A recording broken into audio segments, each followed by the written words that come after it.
Assalamualaikum warahmatullahi wabarakatuh. Saya Nurul Hidayah Syafiqah binti Muhammad Sani. Dan saya Nurul Atika binti Bistama Akan mendeklamasikan sajak yang bertajuk Kami Duta Peradaban di Pentas Pelancongan. Kami melangkah di pentas dunia, menyulam kisah, membawa cerita. Bukan sekadar melihat indah, tetapi memahami jiwa yang terselah. Di kelas kami belajar budaya, adat resam jadi ilmu berharga. Senyum mesra jadi bahasa, menghubung dunia tanpa suara. Kami berdiri di kaunter hadapan, menyambut tamu terus ke depan.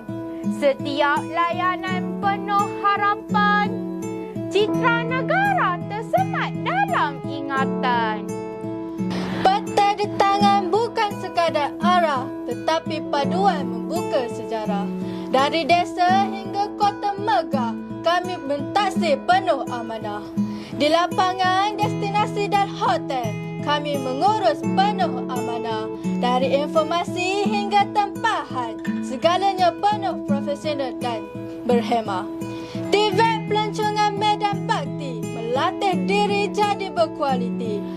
Tenaga mahir penuh integriti, membawa TVET Malaysia ke mata dunia nanti. Sekian, terima kasih.